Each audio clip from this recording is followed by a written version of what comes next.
On Tea or Coffee this morning, we are discussing exportation as a source of revenue in Nigeria. Very important and fascinating conversation. And we have an expert in the house that will help us to actually understand and break down this conversation. Now, Sanmi Akindikwe, popularly called Dr. Successful Sanmi, as many of his radio and TV fans popularly call him, is a polymath, an acclaimed business mogul, serial entrepreneur, and global speaker. It is true Dr. Successful Sanmi is many things, from a maverick financial strategist, marketplace expert, a business system expert, leadership genius, a real estate head, a family man, a self-made millionaire, to a polymath. He trains on business finance, capital markets, customer services, real estate leadership, sales and marketing relationships, and so on. He also has a YouTube channel of over 40,000 subscribers.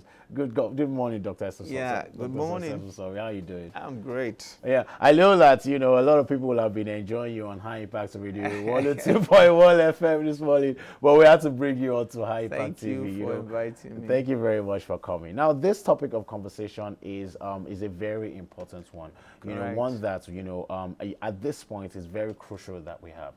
Before the break, I was talking about how, the subsidy on the dollar has been removed, the subsidy on fuel has removed. If there's any time that, the subsidy of everything. The subsidy on everything has removed. Everything is now one market. Apparently, this is what the new administration wants to do. If there's any time for us to begin to look at the non-oil sector, it is now. No. So what would you say are the reasons behind Nigeria's substantial reliance on oil as its primary export and its dependence on imports?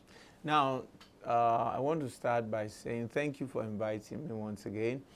Now, one of the things that you should note about exporting oil in Nigeria, don't forget this, very important. The Nigerian government find it as an easy way out. Okay. You see, when you are a leader and you lead a nation, you also command the resources of the nation. Meaning that you are in charge of the income and the expenditure of the economy. So many a times, if the leader is not taking out time to deeply think, most especially with technocrat group or set of team that they will think very deeply, many a times what you will find out is that they will just look for an easy way out. One of the easy way out is oil. And that's why you discover that it has been like that, because it's an easy way out. Okay, so let me explain why it's an easy way out. It's an easy way out because, all that you need to do as a government is just put papers together. And then you begin to collect money. Just tell them, okay, the oil company are the one that are going to go and drill.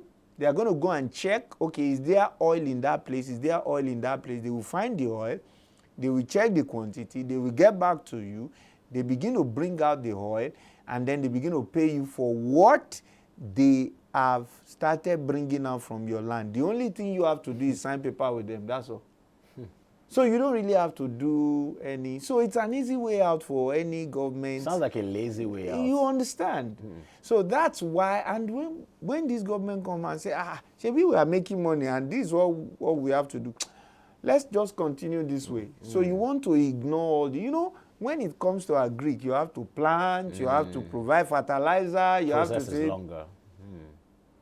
So that's just okay. Very interesting. Now, I came across some very interesting statistics. 80% or more than 80% of Nigerian exports is oil dependent, right? And in the non-oil sector, we have just about 10% of non-oil sector making up of the total exports. Now, let's talk about untapped opportunities, because before the prevalence of black gold, we used to export cocoa.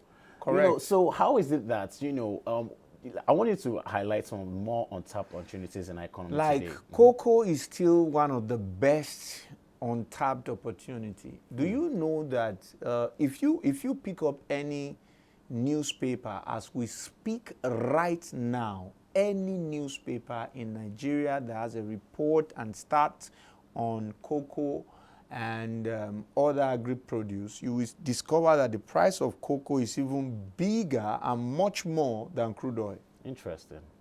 And it's not tapped into. Do you know that we don't have up to 10 companies that are actually, giving us something like chocolate in this country? 10 solid companies. Local manufactured Local and many of our cocoa are exported.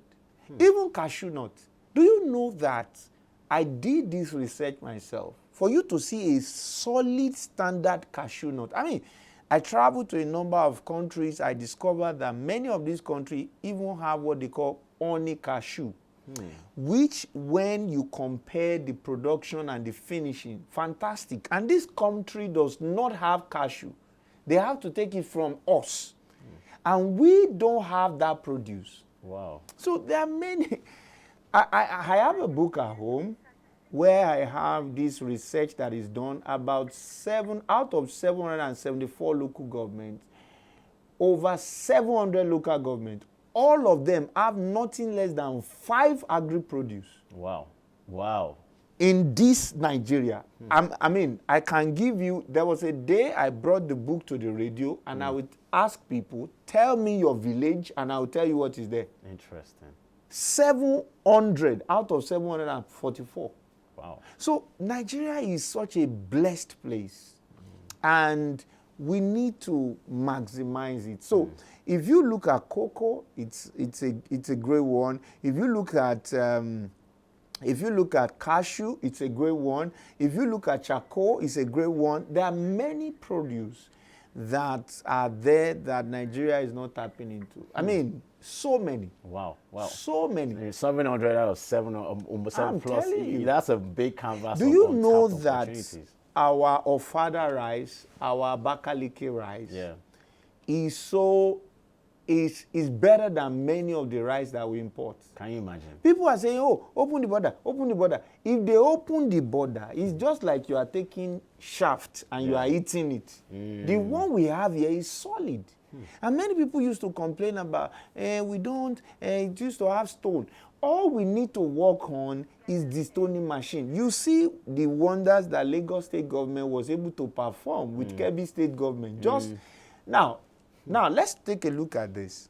If Lagos State government now say, okay, what we are doing now, we are ready to show 2,000 entrepreneurs in Nigeria, and we are going to get bank, and then they are going to fund them to do the same thing we are doing. We have to supply rice to Nigerians.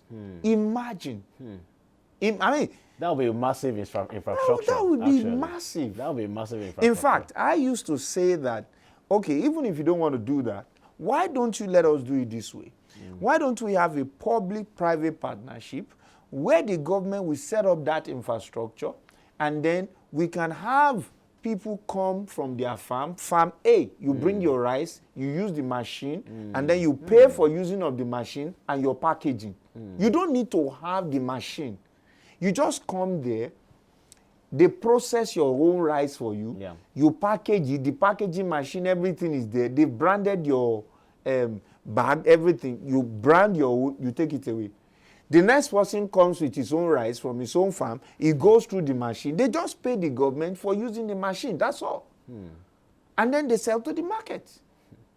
So all the farmer produce on their own. Okay. So some of the challenges that are affecting non-oil sector, some experts have identified as that they don't have an enabling environment. And I want to ask a question to that. One of the respondents we asked on our survey responded to us saying that it's interesting that even us in Nigeria, we would rather buy imported rice than locally produced rice. So my question is essentially in 2 parts. One, is there a culture of consumption that is harming our local production in this country? And 2, does the government have a role to play in that, culture of consumption, that is not essentially encouraging these farmers to produce more locally, produce and sell locally? Now, enabling environment is the work, is the job of government. Any day, any time, that should be clear to anybody.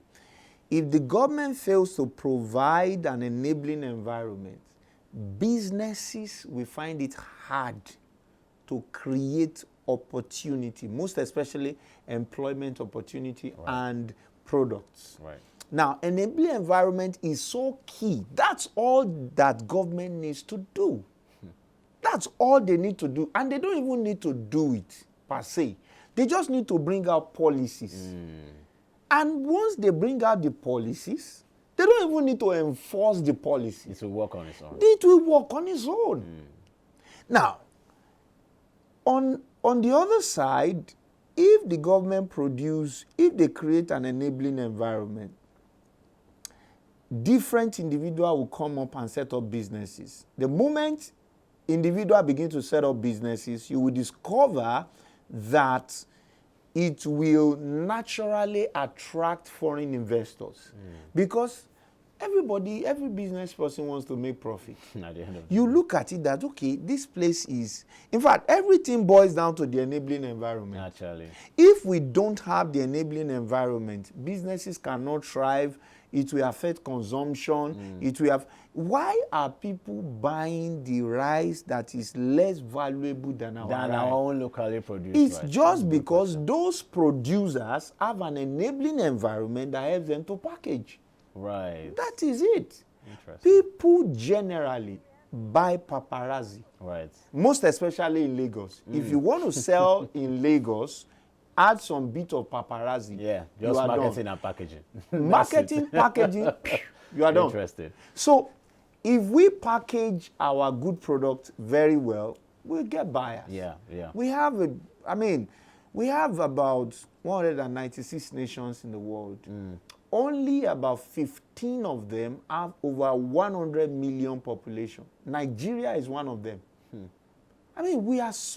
There's a lot of opportunity. There's a lot of opportunities. All right, we're having a great time with Dr. Successful Sanmi on tea or coffee this morning. Just a reminder that the phone lines are open. You can reach us on 0812-182-0154. The number is on the screen. If you have a number, if you have a question for Dr. Successful Sanmi, if you have a points to make, you have a comment to let us know, please call us and join the conversation. Now, for the sake of our viewers out there, this conversation is something that happens a lot. Where a lot of people say that we're relying too heavily on oil. We're not relying on other non-sectors. It's something that we've heard over and over again. But it seems like we don't have examples of people who are doing well in actually exporting in exportation in the non-oil sector. Can you identify some of these individuals? The thing again is the enabling environment.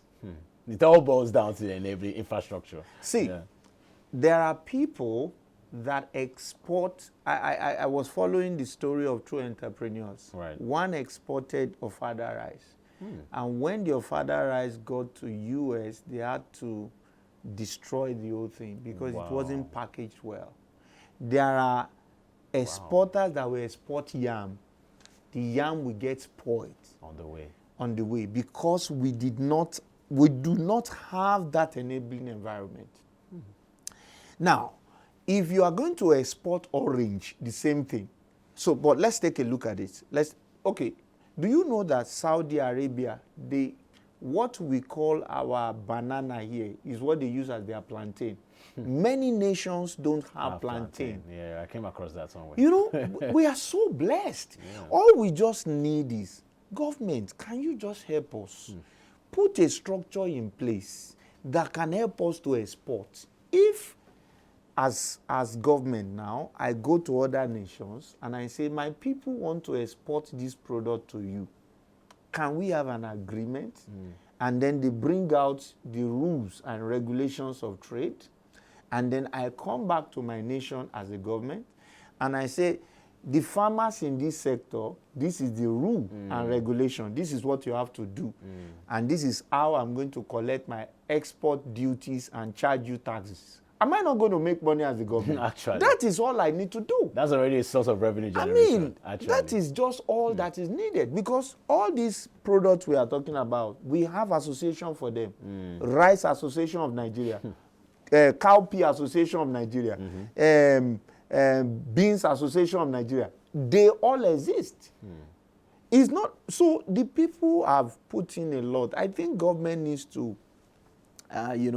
work on that environment thing. Now, so I was talking about a situation whereby somebody exported something. Do you know that they brought it back to Nigeria? Right. So there are a lot of all those stuff. Yeah, okay. All right. I mean, okay, it's interesting that you mentioned enabling environments, and I completely agree with you. But one of our callers this morning, when he called on the show, he said that, in a vein of passion, he said that, when you want to do anything in this country, it seems like reliance on the government won't take you far. What would you respond to that particular caller? You have to look for a way out. You have to sort yourself. That's the truth. You have to sort yourself. Wow. If you have to rely on the government, you can't really. Is it the capital? Because bank will not give you startup capital. Actually. So is it the capital you want to talk about? Is it the protection? I was running a farm of 18 acres farm. 18 acres plantain farm. Wow.